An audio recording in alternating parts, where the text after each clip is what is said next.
It's Monday, March 21st, 2016. I'm Rim. I'm Scott. And this is Geek Nights. Tonight, we're talking about technology news. Okay. Let's do this. So first of all, we haven't done a tech news roundup since April last year, so it's okay to do one again. We basically spent an hour arguing about what to do the show on because Scott does not like most tech ideas, nor does he want to talk about tech news, except in the context of a tech news roundup. Yeah, that's fine. Anyway, it's been a year since we did it, so we can do it again once, and we'll think of something for next Monday. But anyway, check this out. So, let's say you go to poop. All right. You go to poop, and you And look... what, like fountains of blood? Like, where's this going? Well, I was just about to say, what would be the most disconcerting thing to come out of your butt? Fountains of blood. Right. So fountains of blood did not come out because obviously I would be in some sort of hospital and not recording a podcast. But what if... So from what I've gathered, this is kind of a total aside, a scary percentage of American adult men, when, not necessarily fountains, but when significant amounts of blood come out of there, oftentimes they do not go to the doctor out of shame and just kind of let it be and hope it goes away. That's like the most serious thing besides blood coming out of your mouth is blood coming out of the other end. Well, the thing is, it's one of those things where most of the time, yeah, you got a hemorrhoid.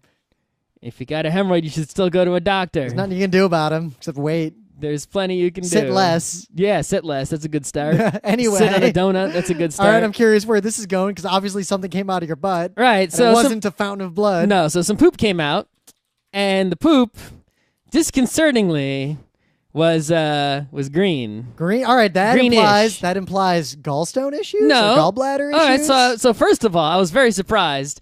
Number one, usually you expect this to happen when like you ate a bunch of green food, right? That's totally normal. Nah, usually I expect it to happen when you eat way too much oily, greasy food. Well, I mean, there have been times where I've eaten like a whole ton of lettuce all at once, and then when I poop, I don't think that makes your poop green unless you didn't chew. like shreds of lettuce come out. Yeah, that shreds, Scott. That means you didn't chew. I don't chew very much. That is for sure. I definitely eat too fast and don't chew enough. But anyway, All right. so some poop came out that was tinted green, and then when I wiped my butt, like on the toilet paper, it looked like a grass stain, and I was like, "Whoa, that's weird." All right, And so what made it even weirder was that I had not eaten anything green recently. So then I'm like, well, okay, it's just one poop. We'll see what happens in the next poops. The next poop comes around. so everything I'm reading is backing up what I was saying about green stool so far. So anyway, I poop again, and it's green again, and I'm like, whoa, now we have an issue. So I searched the internet now. See, because And I was very surprised the internet did not say, cancer, you're gonna die. I was like shocked that it didn't say, like, it wasn't really a big deal. They're like, oh yeah, there's actually bile that's green. Yep. It's supposed to get reabsorbed in your large intestine. Yep. And if there's a problem, it won't get reabsorbed. And that's kind of an issue. Go see a doctor about it if it keeps happening. It could be bad, but it's not the end of the world, really. Yeah, it's not AIDS, you're not dying. It's kind of, it happens. In fact, from what I gather, the more dangerous one is if you have pale poop. Yeah, regularly. that's super dangerous. So anyway, Well, it's more that there's a pigment that's missing because of stuff. Oh, why is your... Wow, I just realized I typed green stool into Google right now, and it showed me people also ask, I typed, why is my poop green? what does it mean if my poop is green? What does it mean if my poop is black? Sure. Why is your poop brown? What does it mean if your poop is red? Right. So anyway, yeah, red is bad. So anyway, I pooped again today. It was Green? not green at all. But in between the second green poop and today, right? Today was just sort of like, whew, I was right. I figured out what the issue was. All right, I'm real curious. I ordered a food from Grubhub the other week. And one of the ingredients was just like a bucket of green food coloring? No, so there's this place called Burger Club near me, but I don't order a burger from them. I order this chicken sandwich they make, which is a kind of a long-ish sandwich, but not super long, right? All right. And they put the grilled chicken, but they grill it so nice so it still tastes good and it's not dry. And then they put on, it's almost like steak on French bread we used to get, only with quality ingredients. They put on the cheeses, but it's like real cheese, not bullshit cheese. And they put on, the peppers, the onions, the mushrooms, and the bacon. And then this special sauce. It's good. And it comes with fries. You can get waffle, sweet potato, or regular fries, but they're hand cut and they make them there. It's not like frozen fries. It's good shit. All right, so they make If you buy this chicken sandwich, it does not meet the $15 delivery limit. So you need to buy something else. Uh-oh. I'm only one person, so there's not much I can buy. I can either get dessert or a beverage to put it over the limit. And a regular beverage like a lemonade doesn't put you over. You got to go milkshake. I will usually, in that case, I was about to say, get the milkshake. Or get the dessert you can eat the next day. It's weird to get the milkshake in the winter. Yeah, because when you eat that chicken sandwich and the fries, you don't have room for the cake, okay? Yeah. Unless you're some sort of, really large person, which I'm Granted, not that long ago, we tried to go downstairs to get a burger and they were full. So we went to another place and got food. And on the way back, we're like, oh, the burger place is open. And then I had a burger. What the fuck? Anyway. I'm a master man. Maybe Rim can get the dessert. I can only get the milkshake. Because it's actually a small milkshake. It's not full size. All right. But it's $4. It puts you over the top of the delivery limit. So did you get a green milkshake because of St. Patrick's Day and then forget? No, I did not. I did not get green milkshake at fuck St. Patrick's Day. It's the worst holiday ever. It's only the worst holiday because we live in New York. Fuck St. Patrick. Yeah. Let the snake stay. Anyway. So they do have a wide variety of interesting milkshakes to choose from. And did you choose bile? No. I usually choose something like strawberry banana, which actually has real strawberries and bananas like in it, or like this Oreo one, which has like crushed up Oreo in it. Right? See, I like very complex food. Like I think I have a you get the moderately simple complex palate. Yeah, when it comes to milkshakes, I want also vanilla. I want vanilla with Oreos in it. Maybe I want like salted caramel. Like that's pushing it. I mean, I'll get strawberry. I'll get vanilla. Right? Yeah, strawberry's often low rent. They have so many varieties of milkshake. I like to try them all. But the thing is, in most places, a strawberry milkshake is fake-ish strawberry flavor. Not from this place. Yeah, it's real strawberry. If I see them mushing up strawberries in my vanilla ice cream, yeah. There are strawberries in there because you can't get them through your straw. So there might be also strawberry syrup, but there are also real strawberries in the milkshake. It's got to be at least more than one real strawberry. There will be many real strawberries in it because the banana one, you get chunks of banana stuck in the straw. Anyway, they had a new one on the menu that looked interesting, so I ordered it. It was the Cookie Monster milkshake. Was it blue? It was the color of Cookie Monster. So, and I did not put that 2 and 2 together. Your brain was like, green is not blue. This is irrelevant information. But I will not send it up the chain. There was so much food coloring in that milkshake. That was really, you know what it was?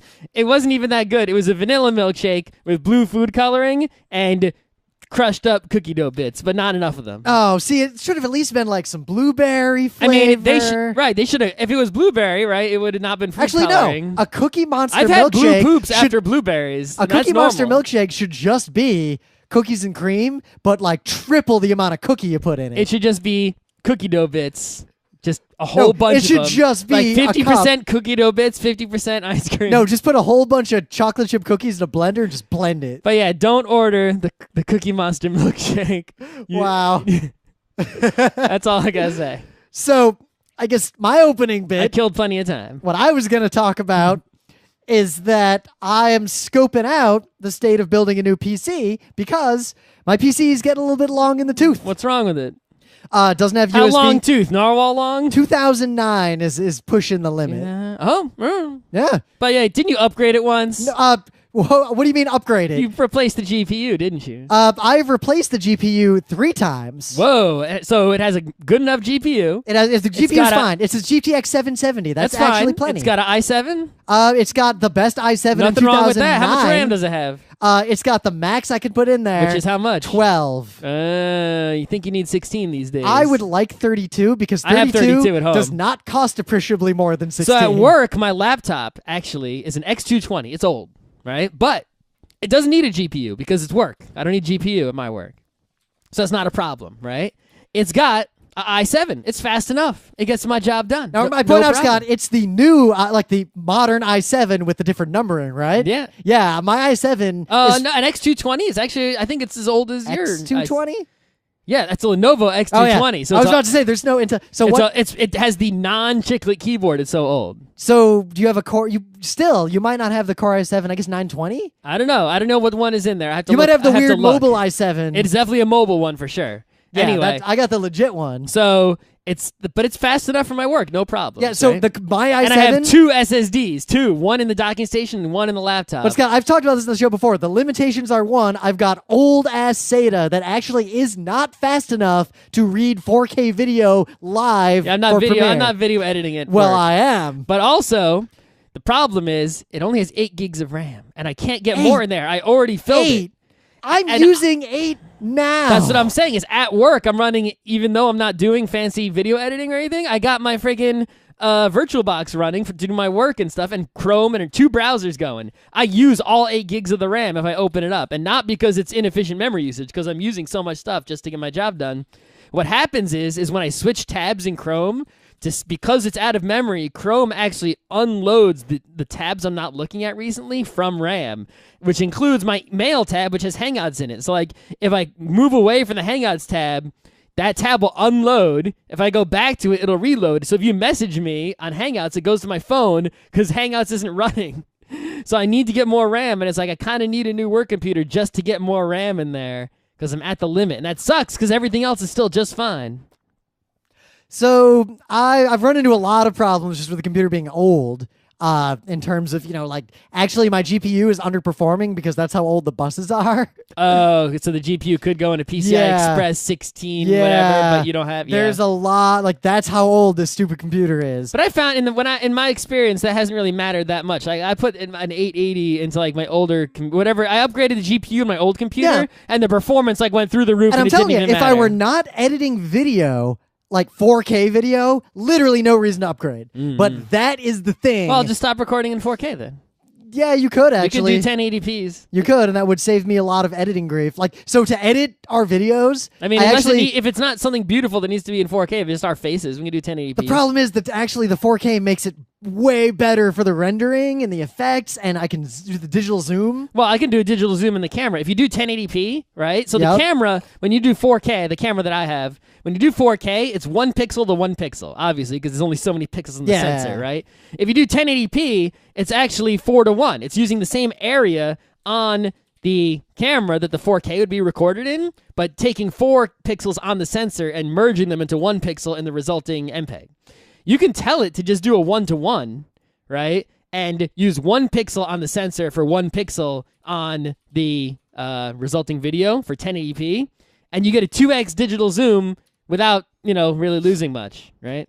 The problem with that is that by having the full 4K and you zooming out a little bit, I'm always hesitant because I like to take a really close shot of us, but we will migrate back and forth occasionally. So having the wider frame means I have the leeway to like have a back out zoom if one of us, and we both do it with equal quantities. You'll just like walk way over to the left for no reason. I'll like just start slowly drifting to the right for no reason. So having that extra space helps a lot. But when I edit the videos, I actually have to turn off the preview of the 4K, do all my editing, and then I go back in with the preview on and like do all my final framing and everything. I think something else I'm going to start trying is trusting the battery in the camera more. I've always positioned the camera based on where the outlets are and just dealing with it. I think if we have a fully charged camera battery, we can theoretically make it through a panel. Well, if you do that, and we can put the camera in the optimal position, and I'll put my camera in the optimal holes. Lighting. I'll put my camera in the holes, the camcorder for the backup, the safety in case right? Because it says on the camera it's going to last an hour plus. So. Yeah, an hour plus. I've seen that number. No, it actually says like how many minutes. It's like an hour 20-something minutes or like 2. We'll see.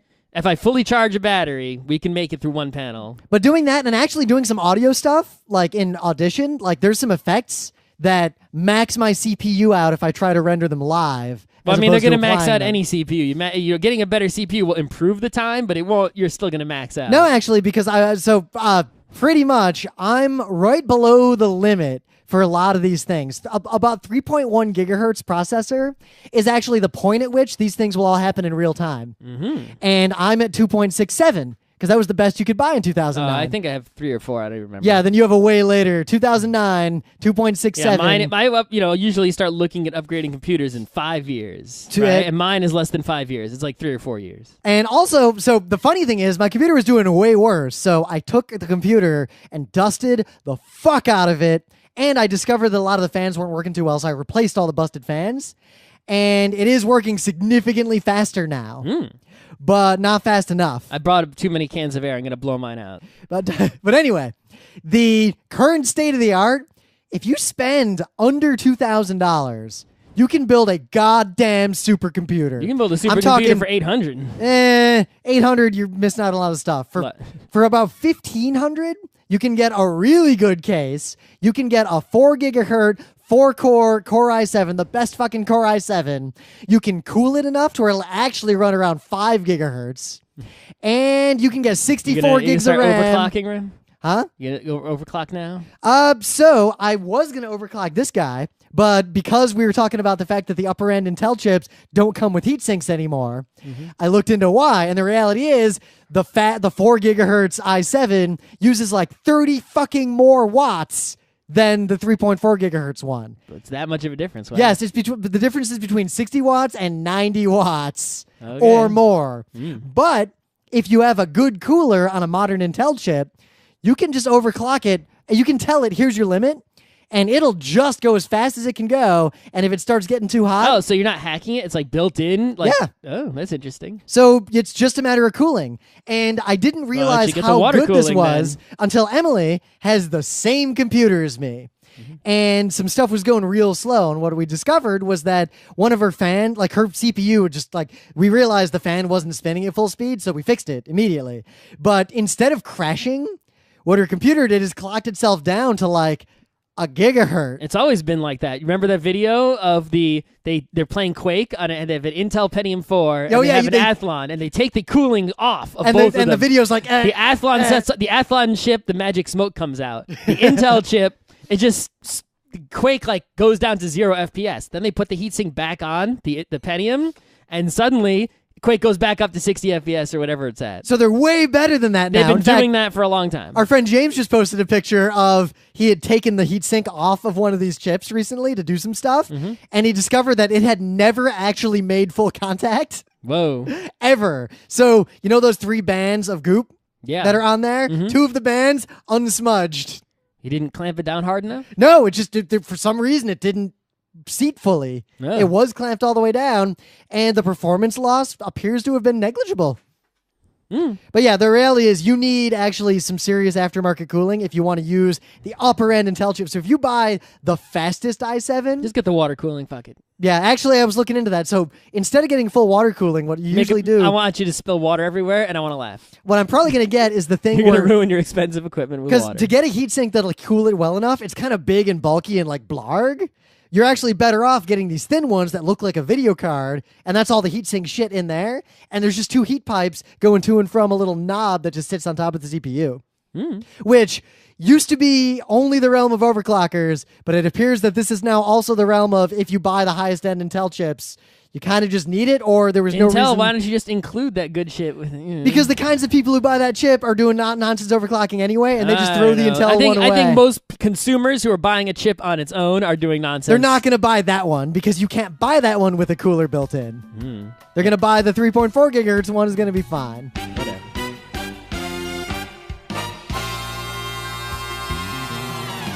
But anyway, things of the day. So there's that common meme of, what if we did X, but we were honest? Or like literal music videos. This is one of those things, but it's really good because it's usually those things don't pull a lot of punches. They're usually kind of sardonic and negative about the thing that they're doing a fake ad about. This one pulls so few punches. It's basically Mike Tyson telling you why you shouldn't fucking drink soda.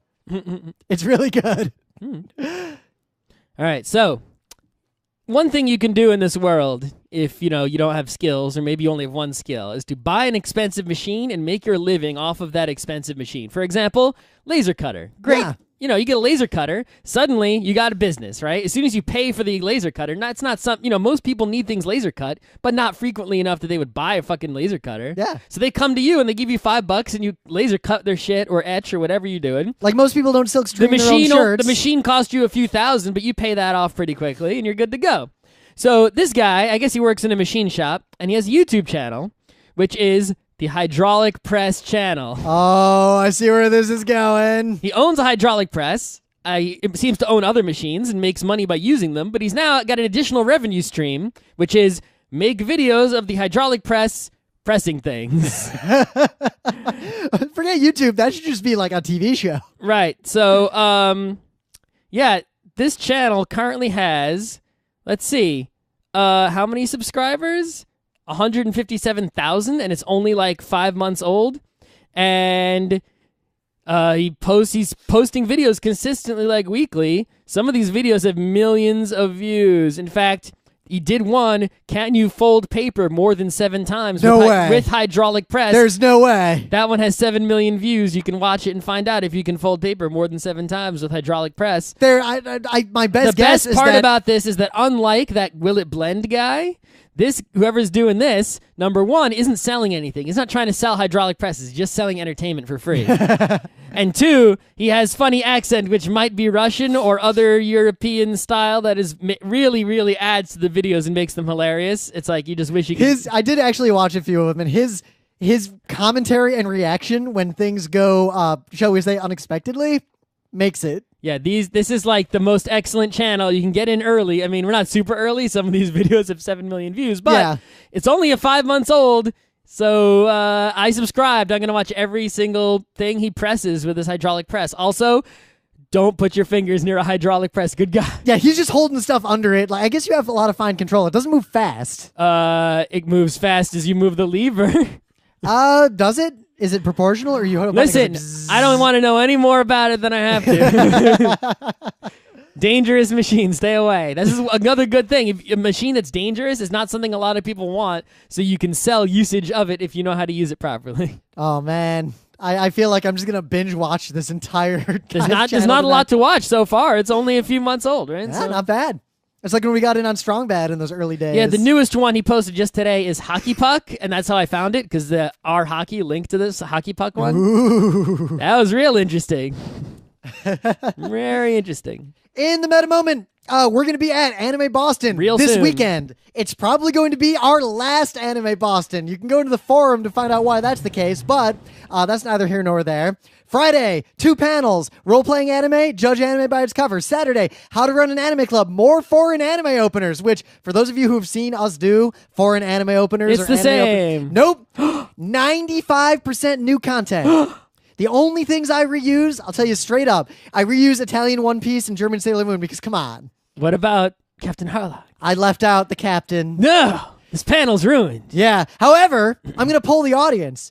If the far majority of the audience has never seen this panel, fuck it, I'm just showing the regular version. Yeah. Because really, the one person who was looking for new stuff will be like, oh. Yeah. So the way I frame this is what I'm going to do at Kineticon and any other cons we go to is on Friday, I'm going to do part 1, and on Saturday, part 2.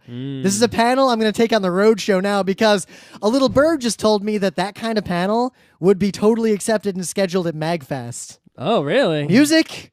I guess, sure. Also, they just do whatever people want. MagFest is a festival. Go nuts. I thought they had right. Didn't they lose their nonprofit? Or they're a nonprofit, but they're a festival. Music and fan culture and awesome stuff. Okay. It's not part of their charter, anime openers? MagFest actually is doing a lot of things right. All right. So, well, it didn't fail this year, so good job, MagFest. It was actually you exceeded expectations. It was an above average MagFest. I golf for me. clap you. And I will come to you again next year. The weekend right after Anime Boston, we're going to be at ZenkaiCon, or at least I'm going to be at ZenkaiCon. Scott's waffling. I really want to go there. If you go, Chris and Anthony are going to be in the room with us. We're just going to play 4-player games the entire time. George is looking for a room. Let him have my spot. Oh yeah. If George probably wants to bring other people. If you don't come, said I think he was looking for just himself. Oh, if it's just himself, all right. I'll follow up on that. But yes, we'll be at ZenkaiCon, or at least I'll be there doing a ton of panels. I forget what. I guess I just look at what I'm doing there. But Saturday and Sunday only. Nothing on Friday. I'm not taking a day off work. And then PAX East is coming up like right after that with Atari Game Design. Let me tell you, I watched the video of us doing this at PAX South because I was thinking about putting it on YouTube. And this panel's actually amazing to watch. So we're gonna record it at Didn't PAX feel East. amazing to do. It's real funny to watch. Anyway. And people seem to really like it. So we're probably gonna record the definitive version at PAX East, having practiced it a bunch. Other meta things. So in case you didn't know, right? We are everywhere there is on the internet. You can find us there, right? We have a subreddit that no one uses. I'm sure there's tumbles and tweets and Facebooks and. Do we have a Tumblr? I don't think we have a Tumblr. I thought you made one at one I'd point. stopped that a long time ago. I'm just saying it exists. Yeah. In fact, the stuff I used to post in the Tumblr is all going in the Patreon now. Yeah, I guess that exists too. Whatever. But the Patreon, so you guys know, 90% of all the content that we do is on the Patreon for free, so you can just follow it without giving us money. You only have to give us money if you want to get the Rims Rants, the Rimley Reviews with Rim and Emily. But if you don't pay money, you can't see the Patreon at all. You can't see anything. I think I can't see anything. Without logging in, you can see all the the public content. Logged in without paying, and I can't see anything. Anything at all? Nope. Nothing. Nope. That's interesting because if I link to a page that's public, and whenever I click on any of your links, even if I'm logged in, it says, "Oh, you're not paying for this. You can't see." Are you sure? Because almost all the links I post are the not public links. Oh, maybe I'll have to check again, but I'm pretty sure I can't see shit. I'll send you a link to something. We'll see if you can see it. All right. Anyway, we're getting real close because a few people just gave us a bunch of money. We're $40 away from that stretch goal where I'm going to release with commentary and remastering every beta episode of Geek Nights before we went live. Stop giving him money for no reason. Also, it might be enough money if it continues at current levels to where we'll just fucking go to PAX Australia like you guys were all asking us to. Or might just pay for it. I'll spend it on a different vacation. No, you don't get to go on vacation with the Patreon money unless you do Geek Nights content. They're stupid enough to give us their money. I'll do whatever I want. No, then I'll go to Australia and make content. You have more money than me, so I should get the money. It's called the equality. My goal is my goal is actually to not be working for I a told company.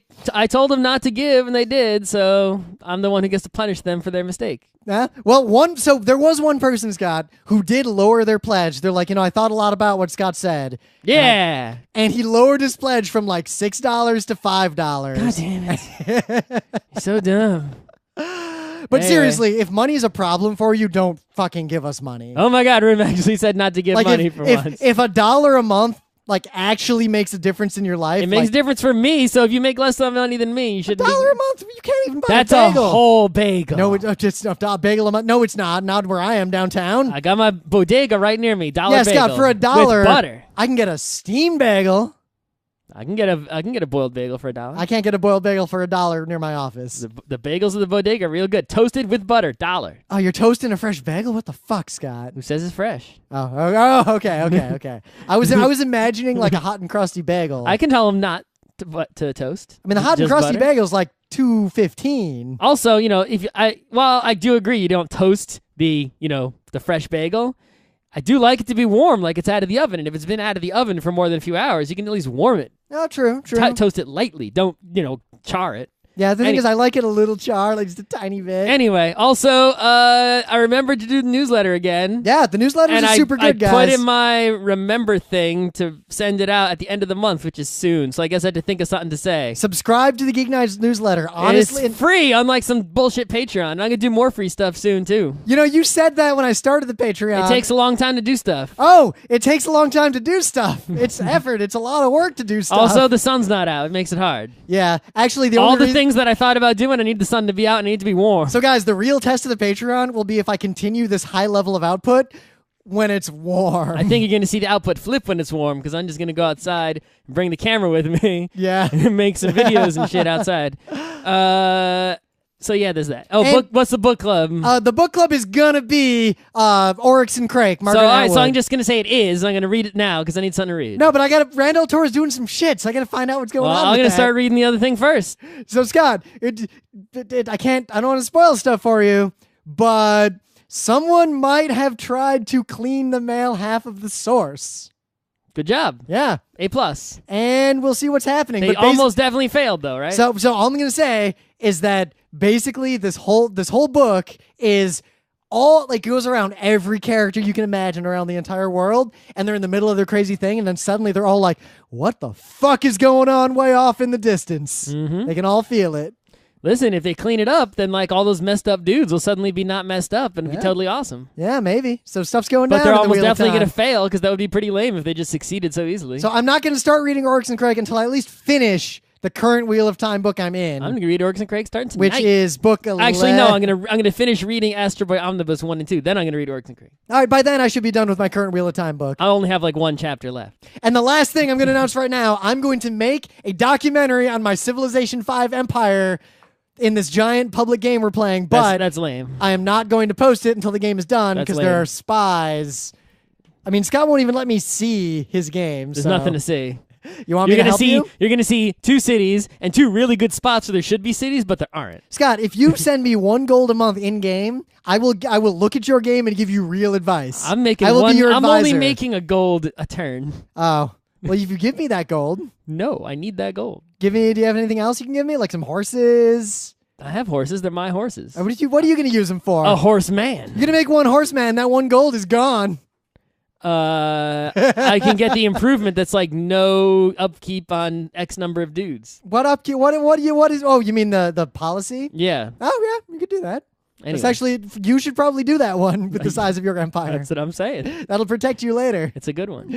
Anyway, Tech News Roundup. I thought we should just do news like this as every Monday episode, but Scott seems to disagree. Tech News Roundup too often turns this into not Geek Nights. We need topics, so send Monday topics. They have to be about technology, not about law relating to technology, not about business that happens to be technology companies, actually about technology. So there's this company, Boom Aerospace, whatever they're called, but basically the deal is they think they can bring back supersonic air travel.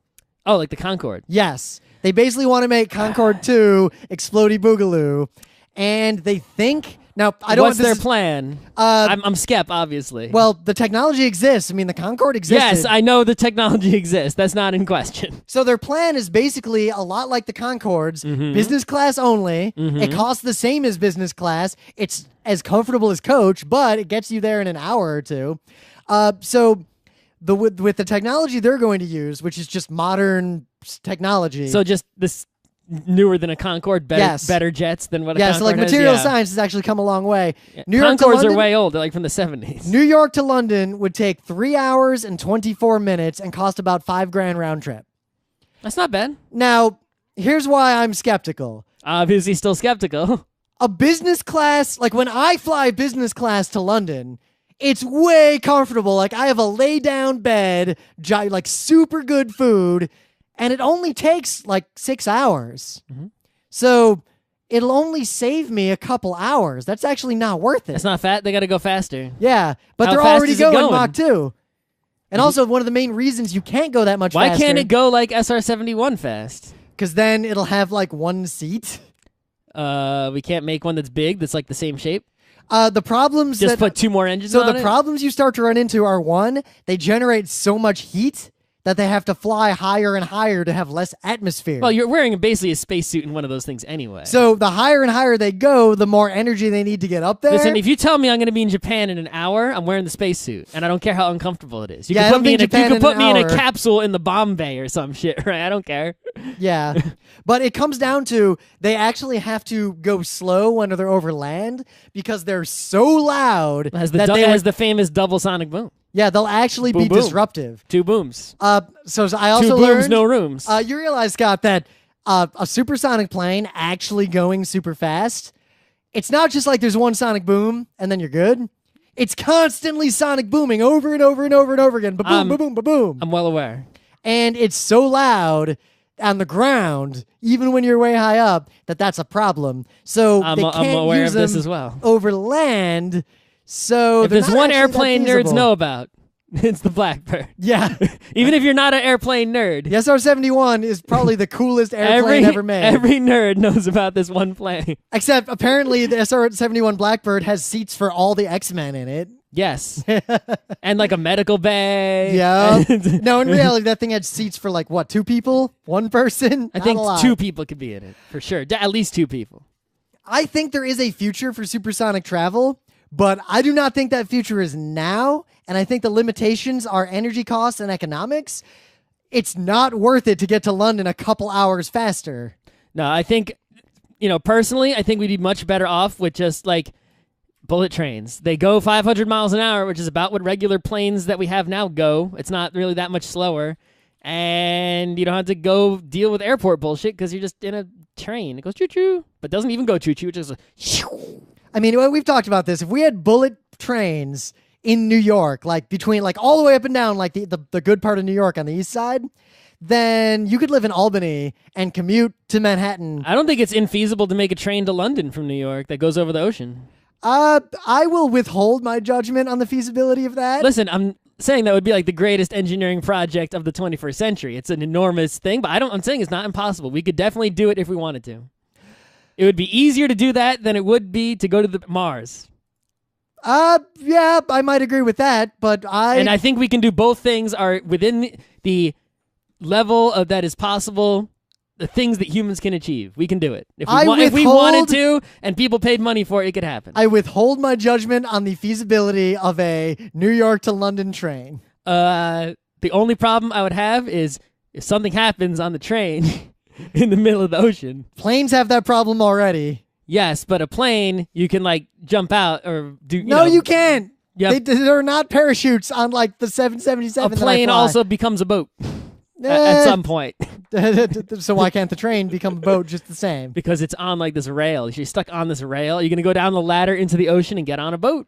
Actually, that's not a bad idea. You could have boats like on the pillars holding the thing up every once in a while. Oh, pillars. You're not thinking a tube under the water? Ooh, nice. Yeah. The thing is, if that thing cracks, like some whale bumps into it. So I guess I'm real excited about all these alternate transport things, but I feel like international travel, like long distance travel, being that much shorter is not the bang for its buck that making mid-regional transport faster would be. Let's just make a New York to LA train first and then worry about London. New York to LA, I'm talking just Northeastern Corridor. That's all you need for the vast majority of America's GDP. Right. Sure, but I'm saying 500 miles an hour to LA. That's good shit.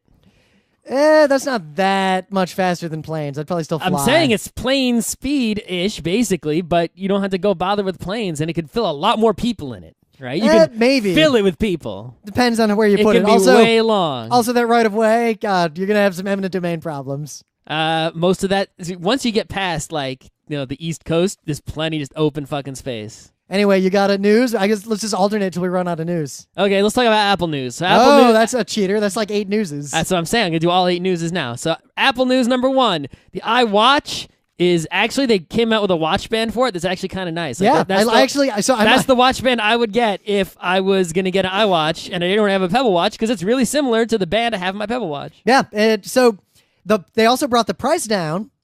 Yeah, so the price down is actually a big deal. It basically is acknowledgement that, oh shit, the Pebble is competition and the iWatch isn't enticing enough. Yeah, because the Pebble does like 80% of what the iWatch does. The battery lasts 10 days, and it costs a fraction of what the iWatch costs. I'm telling you, everything Apple does, version 1 is always not worth getting. Would you get iPhone 1? Look at the difference between iPhone 1 and iPhone 3G, which is basically iPhone 2. The difference is huge, way bigger than the difference between any other 2 consecutive iPhones, right? Well, I'll tell you, I might have gotten the iWatch 1. iWatch 2. If I had unlimited money and didn't give a shit. iWatch 2 is going to be a drastic improvement over iWatch 1.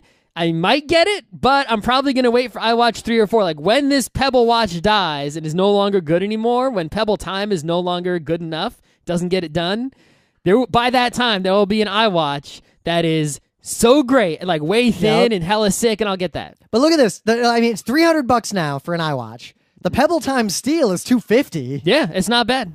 Now, I do think the Pebble is actually superior to the iWatch because it's not superior in features or screen, but it is superior in I would say it actually lasts a lot. The battery I would say it is die. superior in screen because the battery doesn't die and the screen is always on. Yeah, because the screen is full color. Well, not full color, but it's a lot of color. It's always on. You can just look at it. You don't have to like shake. It's not black and then you shake it and you see something. It's I can see something and if I shake it, the LED light turns on. Yeah. And that makes it abjectly superior in my mind. Yes, it is great. And also, the only features the iWatch... Like, the iWatch has a little bit better integration because you obviously have an iPhone, or why do you have an iWatch? Sure. And it does navigation better because it just works, like walking and the graphics are better.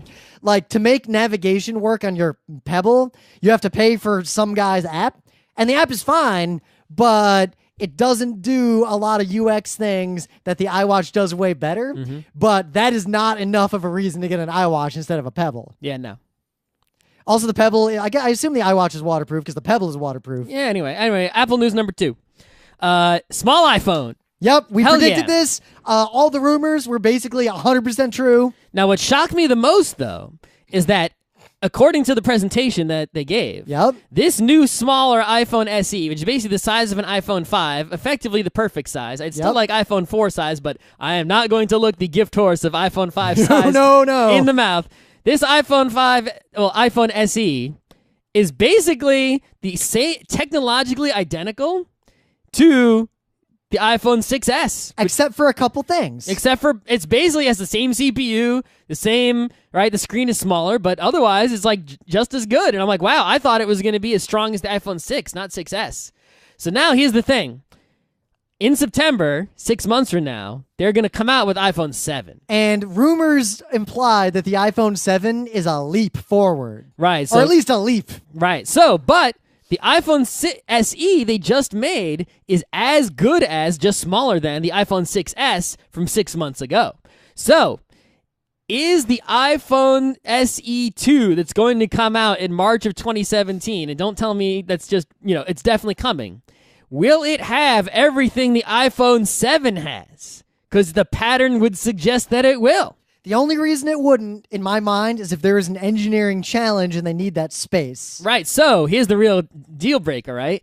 Will they have something so amazing in the iPhone 7 that it is worth getting the larger phone in order to get that feature that they are adding? I cannot imagine a feature because I'm running out of stuff to imagine. They already have everything that I want. That would be that compelling. Would be compelling enough for me to have an iPhone 8 SE that's tiny, right, and an iPad. And will that feature, if let's say the iPhone 7 does have a feature that is very compelling that I want to upgrade to get,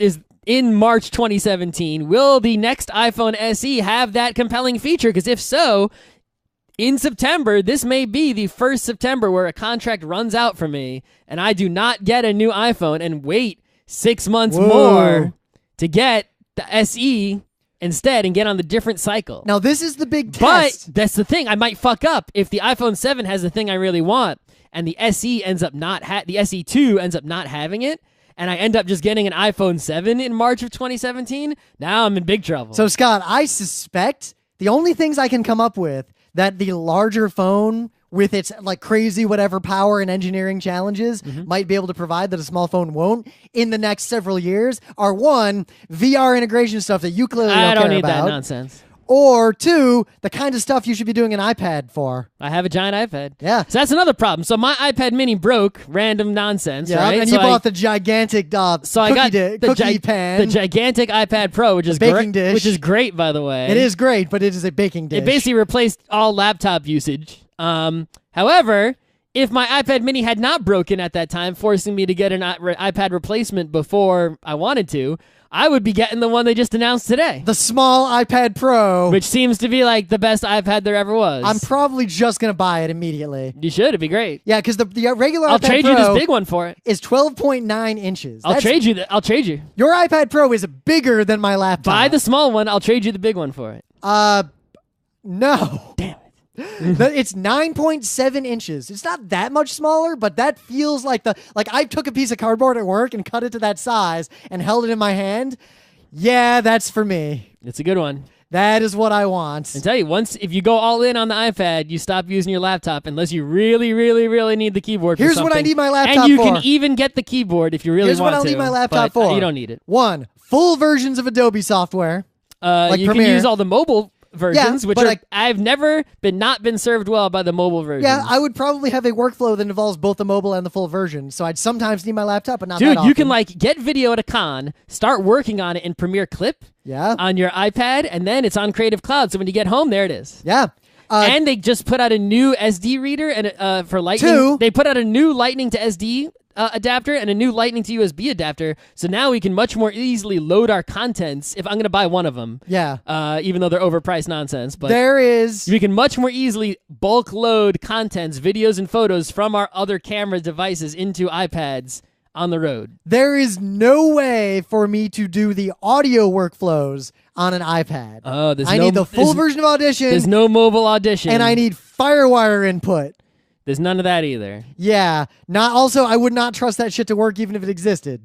So there are playing Civ 5. So there are some times. You can't play Civ 5, but you can play some other games So instead. here's the thing. When I travel overseas for a long trip, I would bring my laptop, not the iPad, because I play Rocket League and Civ and stuff in my hotel room like at night when I'm bored. You can play iOS games instead. Get in not Civ 5. I started playing the Hearthstone again because they got a new expansion I'll coming. Just play Hearthstone. It depends. If I'm away for like 2 weeks, I kind of want my real laptop to play like Counter-Strike and shit. Because I can just play Counter-Strike on my laptop. It works great. Yeah, I can't. I mean, I guess I could. I just don't even bother trying. Well, because I have one better laptop than you, and it's enough for Counter-Strike. I don't even bother. But for almost everything else, I'd use the iPad Pro, because the iPad Pro, the small one, has 100% of the features of the big one. It's just smaller. Let me also tell you, the pencil is overpriced. $100 for the pencil, right? But it's kind of amazing. I tried some non-pencils and they didn't work. Or like the Adobe version, it was super cheap, discounted. It used to be $200. They discounted. I bought one. It's not compatible. They basically, Adobe's like, fuck that thing with our logo on it. We'll just go in on Apple Pencil. Yeah. We're gonna stop supporting the thing with our brand on it. I'm like, whoa. So I caved after trying the pencil at the Apple Store again, and I paid the $100. And fuck them, $100. But now I want to just. The pencil is so good. I want to just. Even as a non-artist, it's basically I'm having used a Cintiq and still not being an artist. It's better than a Cintiq. It's like it feels like you're on paper. It's like, oh my god. Well, I actually will probably buy the pencil as well, because I actually draw a lot at work now. I've sort of like my UX game. I've been doing much more complex UX projects, and I've sort of been taking over for what other people would do and sort of like going deeper into the stack on some big things. And I draw a lot now. I've saved so much paper, just all the doodling at work, not on real paper anymore. Or like when I write notes, like I used to have a Post-it note and I'd write like, here's the 4 things I got to do right now. Just got to write down an IP address real quick. And it's like, sure, I could just type that into Notepad, but it actually is faster to take the pencil, write the IP address and notes, then go back to the right? Yep. You know? Also, you don't want to have you have 4 notepads open because you're in a hurry and a bunch of different things. Like, wait, that's a bad workflow. Yep. But a lot of people make fun of the pen because they see it. Another thing you can do. They see it plugged into the side of the iPad charging. Guys, that's not how you charge it normally. That's what you do if you're like running low on battery. No, actually, that is how you charge it normally. No, most people plug it into another thing. You have to plug it into like a weird thing. Which is what most people do. I've never done that. The whole point of also, plugging... it charges for so long. I've only charged it once since I bought it. Well, because that's the thing. If it's low on battery, like dying, and you plug it into the side for like a minute, it gives you hours of time. Yeah, you charge it by plugging it into the iPad. You don't do the other cable. Yeah, most people I know do the cable. I haven't thing. seen anyone do the cable. Of course, thing. most of them also have a MacBook. Another great feature is I have the Lightning to HDMI connector, right? Which is another rip-off $50 fucking thing. But you can plug the iPad, any iPad or even iPhone, into a screen with that because HDMI. If you have the pencil on the iPad Pro, you can now do drawing like on your lap and everyone can see it on the screen or the projector or whatever it is. And you can demo like this whiteboard. Oh, it's so good. So they announced like Siri was expanded to more things like Apple TV. Who gives a shit? No one cares. I read a lot of articles talking about why people stop using Siri, and there's an interesting... I disabled Siri on everything I have. Yeah. The thing is, there actually is a cute... This is the second time Cookie Monster has come up in this episode. There's a cute Apple commercial with Cookie Monster where he's baking cookies and he uses Siri to like set a timer and listen to music because he doesn't want to. He's got his hands are dirty from baking, and I'm like, oh, that's a good idea, but I'm still not going to enable Siri. So the Care Kit, like all their Research Kit health stuff. But there is a lot of times where I'm cooking something or I touch sticky bread dough and I don't want to touch my phone and Siri would be good then, but... Nah. You know what I did, Scott? Actually, because Amazon fucked up, I have 2 of them.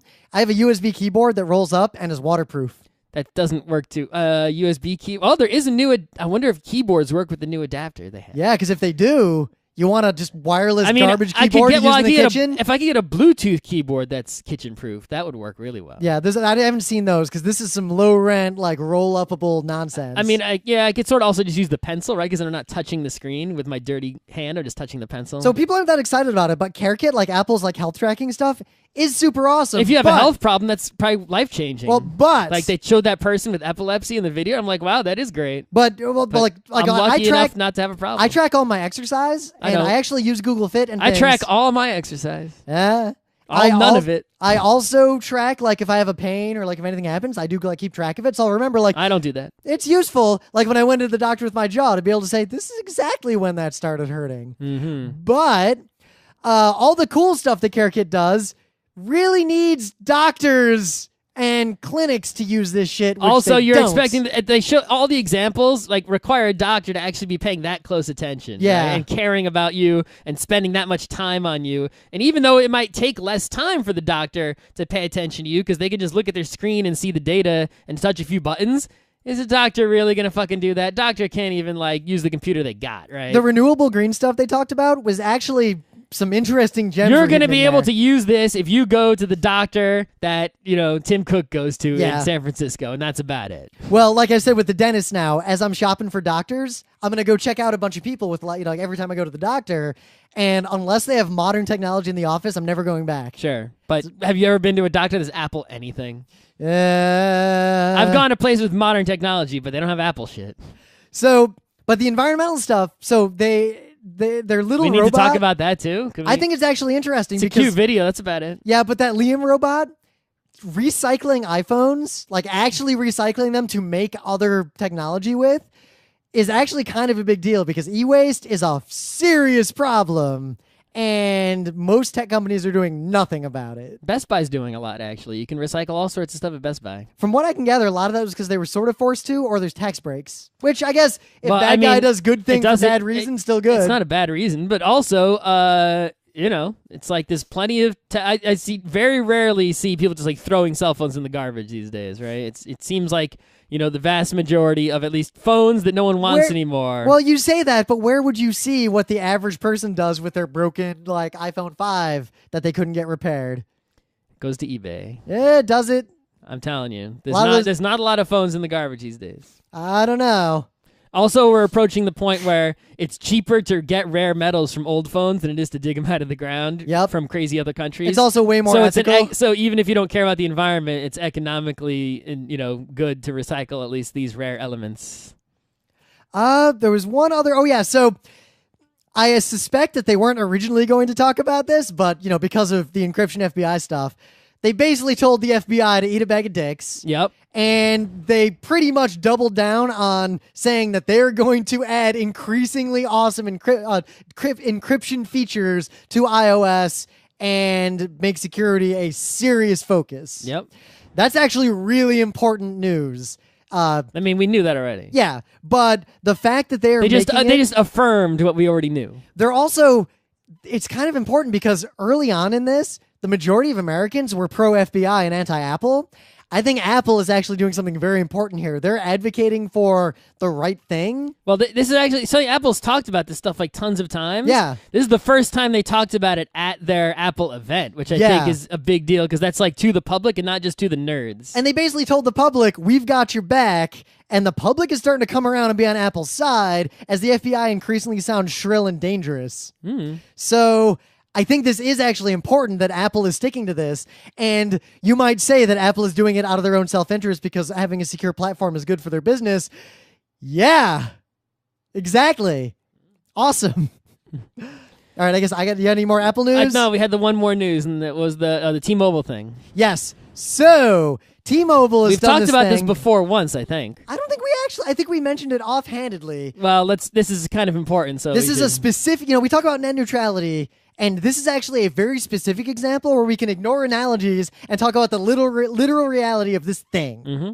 So T-Mobile has this thing called Binge On, where you get your 5 or 10 or however many gigabytes you pay for of data, but if you stream video from the services that they support with this thing, and you don't opt out, it appears that it's... I don't know if I'm opted into it or out. I gotta go check, actually. You can check on their website. Yeah, because you can just turn this on or off in your settings. Mm-hmm.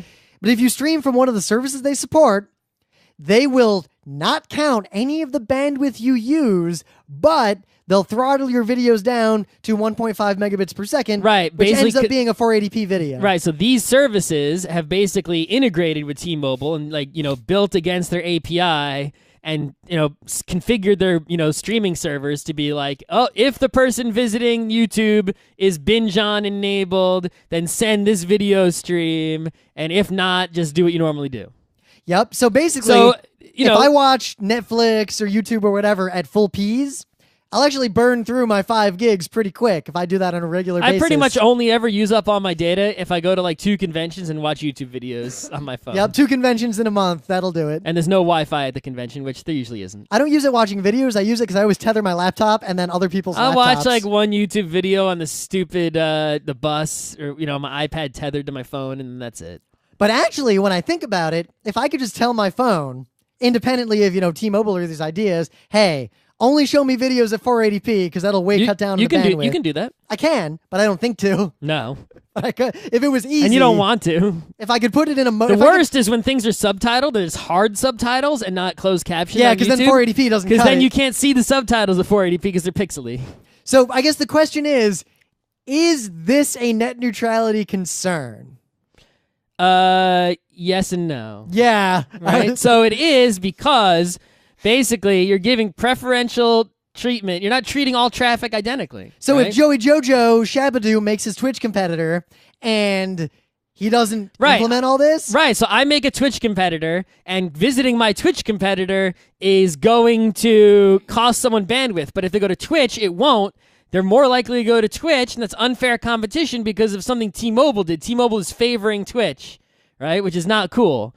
Now, the only thing that makes this kind of okay, and the reason that Google actually agreed to, integrate with it. Yeah, Google added YouTube to it recently, which is why we're talking about it. Is because they're not choosing who can do this. You can, if you're, say, a Twitch competitor, just add binge on. T-Mobile's not going to be like, no. They'll just let you do it. Yep. They also do not throttle other traffic. It's not like we'll throttle everything unless, they're on the service. What they're basically saying is we won't throttle anything, but you can opt into throttling these few things if you want. Mm-hmm. Then if you do that, we'll give you a boon of not charging you. You can almost say it's like, wow, what if T-Mobile was like IPv6 only, right? And it's like you can implement IPv6 if you want, or you don't. And it's your choice. People with T-Mobile can see you or they can't, right? And it's like... I guess the way I would put it, because I don't want to do the show too much longer because I'm kind of hungry, but... Way hungry. I am okay with this, but this is basically the line. I really wish they would just say... Because really, all these bandwidth limits are a scam. Well, with cell stuff, it's a little more complicated because... It's still mostly a scam. Everyone is way overcharging. There's definitely still price fixing, despite previous court cases about price fixing. They're still doing it.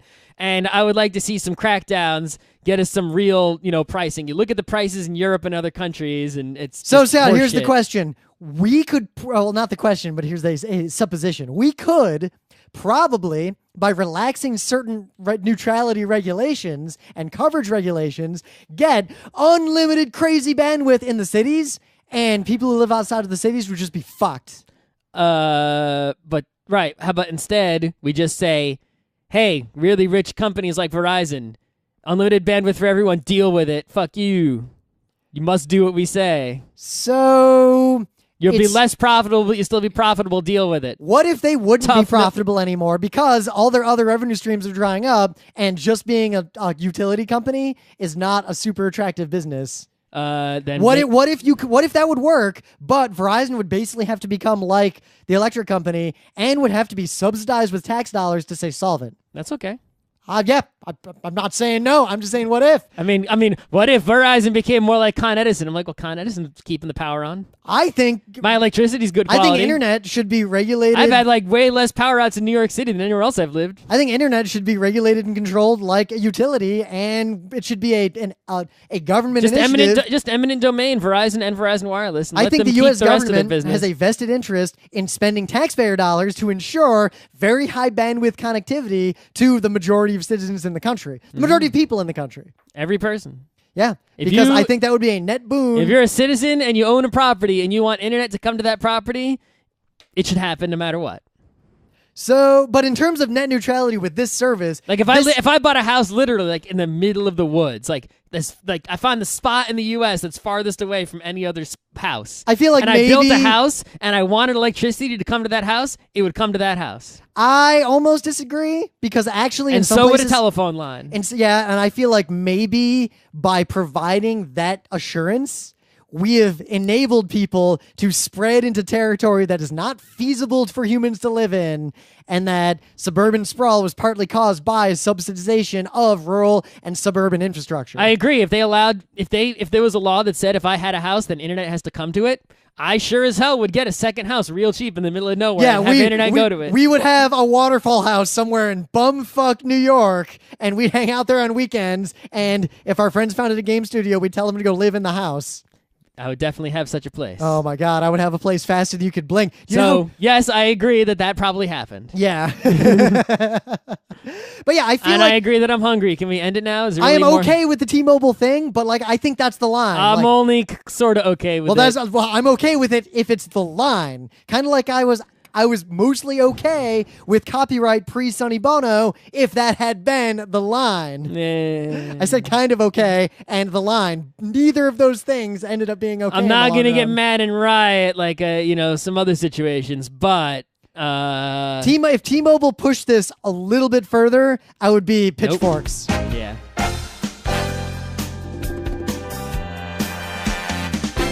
This has been Geek Nights with Rim and Scott. Special thanks to DJ Pretzel for the opening music, Kat Lee for web design, and Brando K for the logos. Be sure to visit our website at frontrowcrew.com for show notes, discussion, news, and more. Remember, Geek Nights is not one, but 4 different shows. Sci-Tech Mondays, Gaming Tuesdays, Anime Comic Wednesdays, and Indiscriminate Thursdays. Geek Nights is distributed under a Creative Commons Attribution 3.0 license. Geek Nights is recorded live with no studio and no audience. But unlike those other late shows, it's actually recorded at night.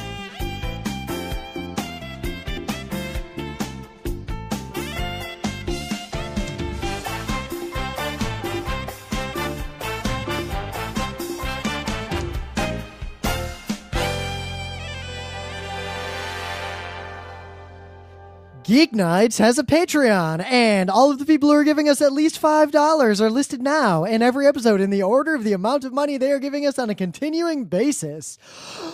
Rebecca Dunn, Nicholas Brandow, Heidi McNichol, Amanda Duchette, James David White, Christian Kuntz, Jess, MyStady.com, Mechanical Mind, William Eisenrose, Jeremy Miner.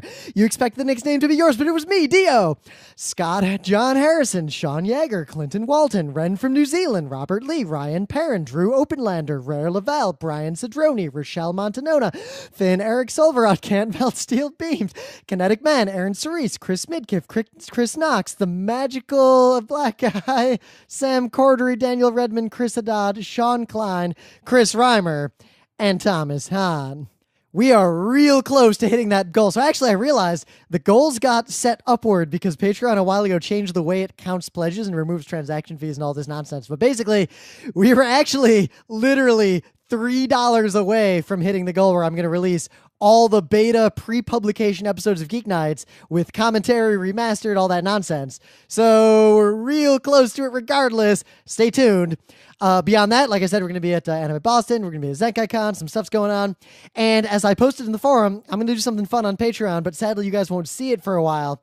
Once our all-human front row crew long-term play-by-mail Civ 5 game gets far enough along to where none of the intelligence that I will be sharing can harm me, I am going to basically give you guys a long video of my updates in this game, turn by turn, or at least all the turns if something interesting happens, starting with a tour of Portugal, my glorious, entirely peaceful nation, though I'm sure the retrospective will find out that I was anything but peaceful. We'll see how that goes. I don't think anyone in the game is listening to this except one person with whom I have a tentative alliance, and I expect that someone else will probably declare war on them long before I do. But that is neither here nor there. The important thing is that I always try to do these last bits and rims, rants, and everything as one long take, no retakes, no cuts, no nothing. I won't even pause this recording. I'm trying to force myself to be able to do patter constantly without stop, even when I don't have Scott there. You're going to see a good example of that at ZenkaiCon because Scott finally confirmed to me that he is bailing on ZenkaiCon, which I kind of anticipated because every year I always submit panels that I could do entirely on my own. And once again, I will do them entirely on my own, except for one that I'll do with our other Scott, Scott Johnson. But anyway, that is all I'm going to say on this one because I am running out of stuff to say right now. I'm sort of just droning on and on. And now I present to you something odd. Though I do want to point out, a while ago, people used to say in the forum, like, oh, I know what that is. I know what that, like, they'd recognize the weird thing I put in the end of the show. And people stopped doing it for a while. And polling around, it appears that I have finally gone beyond the pale, and literally no one knows what some of those things I have posted in these stingers was actually from. So I'm going to dial it back a little bit, and you might recognize some over the next few weeks, but I will return in the far and distant future to the most obscure nonsense that you have ever heard at the end of the show.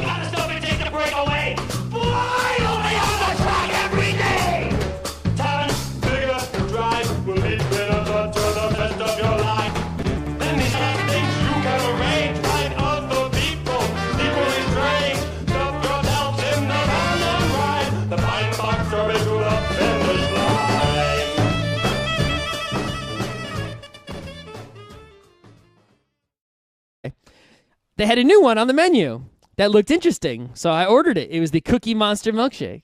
Was it blue? It was the color of Cookie Monster. So, and I did not put that 2 and 2 together.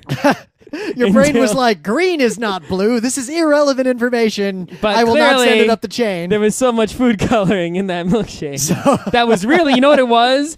It wasn't even that good. It was a vanilla milkshake with blue food coloring and crushed up cookie dough bits, but not enough of them. Oh, see, it should have at least been like some blueberry flavor. I mean, they should have. If it was blueberry, right, it would have not been food coloring. No. A Cookie Monster I've milkshake. had blue poops after blueberries. A Cookie Monster milkshake should just be cookies and cream, but like triple the amount of cookie you put in it. It should just be cookie dough bits. Just a whole bunch of them. It should just be like 50% cookie dough bits, 50% ice cream. No, just put a whole bunch of chocolate chip cookies in a blender and just blend it. But yeah, don't order the Cookie Monster milkshake. Wow. That's all I gotta say. So, I guess my opening bit. I killed plenty of time. What I was going to talk about is that I am scoping out the state of building a new PC because my PC is getting a little bit long in the tooth. What's wrong with it? Doesn't have USB. How long tooth? Narwhal long? 2009 is pushing the limit. Yeah. Oh. Yeah. But yeah, didn't you upgrade it once? No, what do you mean upgrade it? You replaced the GPU, didn't you? I've replaced the GPU 3 times. Whoa! So it has a good enough GPU. It has. The GPU is fine. It's a GTX 770. That's actually fine. plenty. It's got an i7.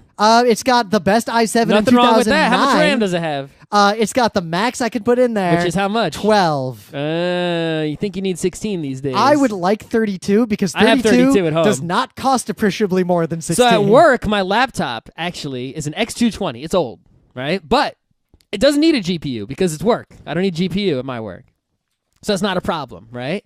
It's got an i7. It's fast enough. It gets my job done. Now, I point out, Scott, it's the new, like the modern i7 with the different numbering, right? Yeah. Yeah, my i7 is... No, an X220 is actually, I think it's as old as your... X220?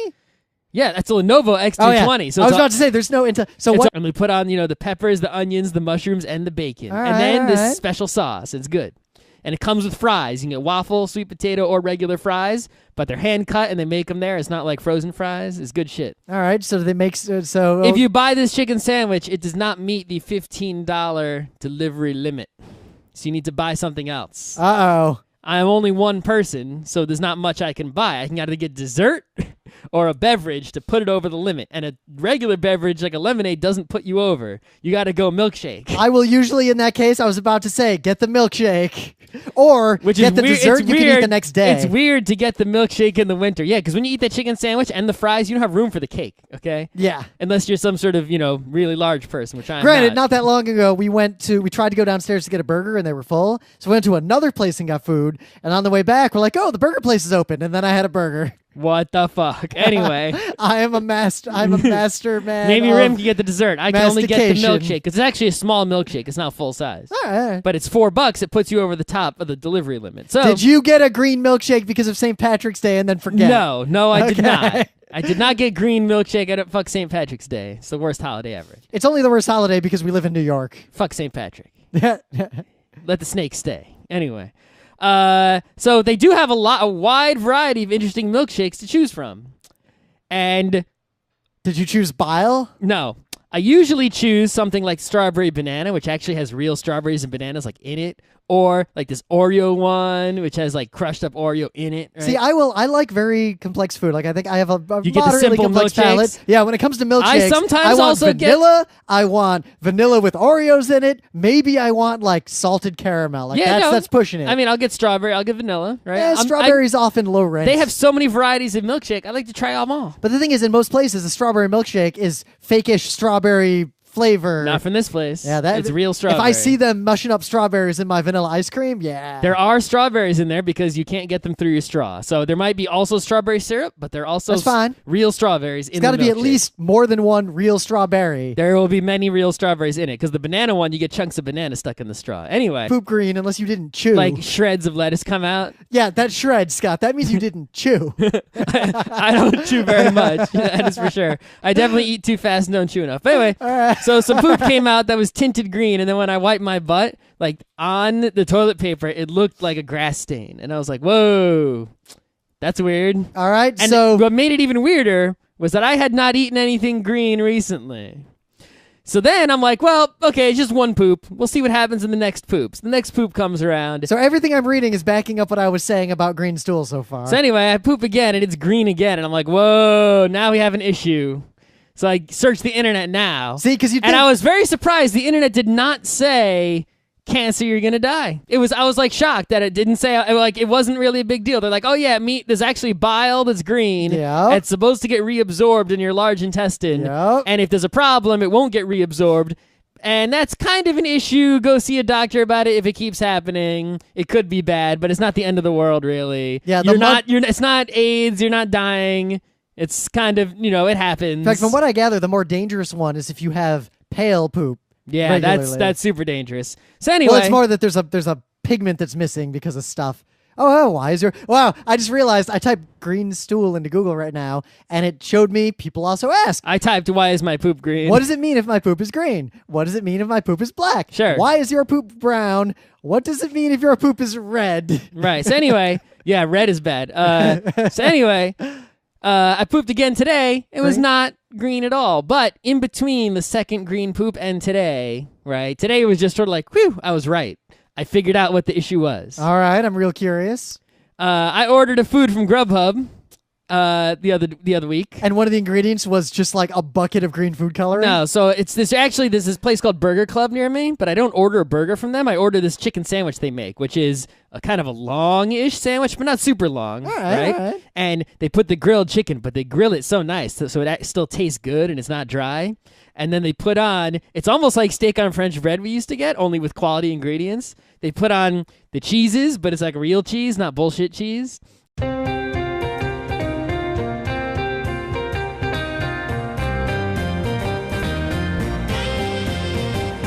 It's Monday, March 21st, 2016. I'm Rim. I'm Scott. And this is Geek Nights. Tonight, we're talking about technology news. Okay. Let's do this. So first of all, we haven't done a tech news roundup since April last year, so it's okay to do one again. We basically spent an hour arguing about what to do the show on because Scott does not like most tech ideas, nor does he want to talk about tech news, except in the context of a tech news roundup. Yeah, that's fine. Anyway, it's been a year since we did it, so we can do it again once, and we'll think of something for next Monday. But anyway, check this out. So, let's say you go to poop. All right. You go to poop, and you and look... what, like fountains of blood? Like, where's this going? Well, I was just about to say, what would be the most disconcerting thing to come Fountains out of your butt? blood. Right. So fountains of blood did not come out because obviously I would be in some sort of hospital and not recording a podcast. But what if... So from what I've gathered, this is kind of a total aside, a scary percentage of American adult men, when not necessarily fountains, but when significant amounts of blood come out of there, oftentimes they do not go to the doctor out of shame and just kind of let it be and hope it goes away. That's like the most serious thing besides blood coming out of your mouth is blood coming out of the other end. Well, the thing is, it's one of those things where most of the time, yeah, you got a hemorrhoid. If you got a hemorrhoid, you should still go to a doctor. There's nothing you can do about them except wait. There's plenty you can do. Sit less. Yeah, sit less. That's a good start. Anyway. Sit on a donut. That's a good start. All right, I'm curious where this is going because obviously something came out of your butt. Right. So it wasn't a fountain of blood. No, so some poop came out, and the poop, disconcertingly, was green. Green. All right, that Greenish. implies gallstone issues. No. Or gallbladder issues. All right. So first of all, I was very surprised. Number one, usually you expect this to happen when like you ate a bunch of green food, right? That's totally normal. Nah, usually I expect it to happen when you eat way too much oily, greasy food. Well, I mean, there have been times where I've eaten like a whole ton of lettuce all at once, and then when I poop. I don't think that makes your... It has the non-chiclet keyboard. It's so old. So do you have a Core... You might not have the Core i7, I guess 920? I don't know. I don't know what one is in there. I have to might have the weird mobile i7. It's definitely a mobile one for sure. Yeah, anyway, I got the legit one. So but it's fast enough for my work, no problem. Yeah, so right? my i7... And I have two SSDs, one in the docking station and one in the laptop. But Scott, I've talked about this in the show before. The limitations are, one, I've got old-ass SATA that actually is not fast enough to read 4K video live. Yeah, I'm not video editing it. Well, I am. But also, the problem is it only has 8 gigs of RAM, and I can't get more in there. I already filled it. I'm using 8 now. That's what I'm saying. Is at work, I'm running, even though I'm not doing fancy video editing or anything, I got my friggin' VirtualBox running to do my work and stuff, and Chrome and 2 browsers going. I use all 8 gigs of the RAM if I open it up, and not because it's inefficient memory usage, because I'm using so much stuff just to get my job done. What happens is when I switch tabs in Chrome, just because it's out of memory, Chrome actually unloads the tabs I'm not looking at recently from RAM, which includes my Mail tab, which has Hangouts in it. So like if I move away from the Hangouts tab, that tab will unload. If I go back to it, it'll reload. So if you message me on Hangouts, it goes to my phone because Hangouts isn't running. So I need to get more RAM, and it's like I kind of need a new work computer just to get more RAM in there because I'm at the limit. And that sucks because everything else is still just fine. So I've run into a lot of problems just with the computer being old. In terms of, like, actually my GPU is underperforming because that's how old the buses are. Oh, so the GPU could go into PCI Express 16, whatever, but you don't have. There's a lot, like, that's how old this stupid computer is. But I found in my experience that hasn't really mattered that much. Like I put an 880 into like my older whatever. I upgraded the GPU in my old computer, and the performance like went through the roof. And I'm it telling didn't you, even if matter. I were not editing video, like 4K video, literally no reason to upgrade. But that is the thing. Well, just stop recording in 4K then.